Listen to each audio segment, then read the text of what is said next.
Assalamualaikum, kembali bersama saya Bro Akil di channel Usaha Kreatif TV. Wow, kali ini saya akan bincang-bincang lagi bersama Bapak Haji Ustor tentang dampak corona untuk usaha pertanian.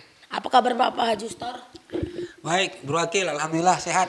Hai, pemirsa semua. Assalamualaikum. Saya Haji Ustor. Apa pendapat Bapak tentang kebijakan pemerintah tentang corona ini? Baik, Bro Akil. Yang pertama, selaku masyarakat warga negara Indonesia, saya mengucapkan terima kasih kepada pemerintah Republik Indonesia yang saya kira punya niat baik bagaimana menangani dampak corona dan upaya-upaya yang lainnya. Itu bisa kita rasakan dengan pemberian gratis bagi pembayaran di 450 volt listrik, kemudian 50% di 900 volt, kemudian adanya kebijakan yang membolehkan dana desa untuk penanganan COVID, kemudian adanya upaya-upaya pengalihan anggaran pembangunan untuk COVID, dan yang terakhir, Bro Akil, kemudian pemirsa semua, pemerintah menunda pelaksanaan pilkada dan menyarankan dana itu digunakan untuk penanganan COVID-19. Saya kira itu menjadi komitmen yang luar biasa. Secara daerah, saya juga sebagai warga Kabupaten Serdang Bedagai, saya mengucapkan terima kasih kepada pemerintah Kabupaten Serdang Bedagai yang cukup sigap, lugas, terukur dan terarah dalam penanganan ini. Ini bisa dilihat dengan hadirnya posko-posko untuk penanganan COVID, kemudian adanya alokasi anggaran yang dialokasikan untuk penanganan pencegahan COVID itu sendiri. Yang terakhir, saya cukup bangga, cukup senang, cukup bahagia ketika membaca sosmed dan mendengar berita bahwa DPRD Kabupaten Serdang Bedagai itu mengalokasikan anggaran mereka 2,25 miliar untuk kegiatan penanggulangan dan pencegahan COVID di Kabupaten Serdang Bedagai. Saya kira itu tidak sesuatu yang mudah. Kenapa? Karena hak mereka berikan kepada masyarakat Kabupaten Serdang Bedagai. Untuk itu pantas kita memberikan apresiasi, terima kasih, dan sekali lagi saya katakan saya bangga dengan kebijakan itu. Dan wajar kalau kita mengatakan tidak salah kita memilih mereka menjadi wakil kita di Kabupaten Serdang Bedagai. Saya kira ini, Bro Akil. Bapak kan masih menjadi sekretaris KTNA Serdang Bedagai. Apa pandangan Bapak tentang kondisi pertanian dan nelayan pada musim corona ini? Baik, iya Bro Akil. Ini juga menjadi sesuatu yang mengganjal bagi saya. Tadi pagi saya bertemu dengan salah seorang kelompok tani dan petani dari Sebuluh. Beliau cerita tentang kondisi perekonomian para petani, dan saya kemarin juga ngobrol-ngobrol dengan kawan-kawan nelayan. Saya juga mendapat informasi tentang itu, betapa masyarakat nelayan dan petani itu merasakan dampak corona yang cukup luar biasa. Bayangkan saja Bro Wakil, apa yang ditanam hari ini susah mau dijual. Bayangkan saja apa yang dapat ikan di laut itu juga susah dijual. Bukan dikarenakan apa? Mungkin dikarenakan media penjualannya. Bayangkan saja pajak hari ini hanya 1-2 jam. Kemudian tempat-tempat yang selama ini dijadikan penjualan itu juga terbatas. Ketika hasil bumi seperti itu, maka yang bagi petani, mereka punya hasil, menjualnya kemana? Payah. Kenapa payah? Karena yang membeli juga payah. Pedagangnya juga bingung mau jual kemana. Ini jadi permasalahan.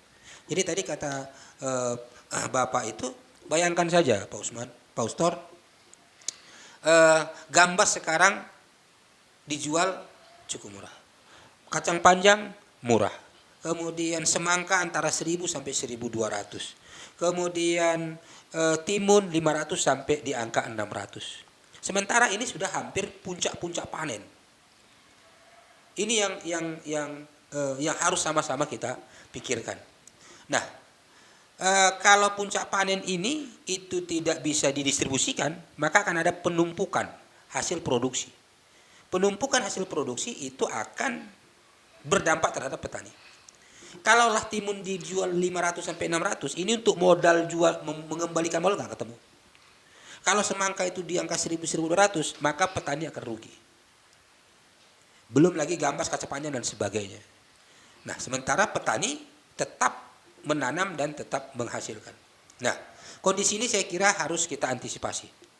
Saya berpikir malah ketika ada alokasi anggaran yang diberikan pemerintah, yang diberikan oleh DPR, kenapa tidak kita jadikan, kita gunakan alokasi anggaran itu untuk membeli hasil produksi petani. Saya cukup yakin bahwa hasil produksi pertanian itu bisa memenuhi kebutuhan program penanggulangan COVID. Walaupun sekarang kita belum tahu pemerintah pola apa yang dilakukan. Tapi kalau saya ditanya secara pribadi, kalau pola yang digunakan adalah memberikan uang 200.000 per kakak, itu sangat tidak efektif. Karena kalau 200.000 per kakak per bulan, berapa lah itu?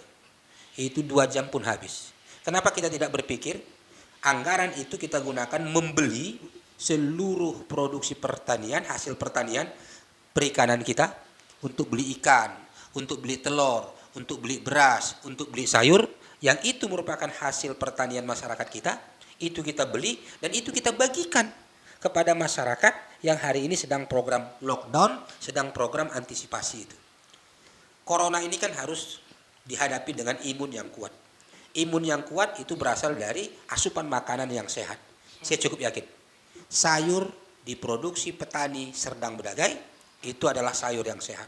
Telur yang dilahirkan oleh peternak ayam Serdang Bedagai adalah telur yang sehat.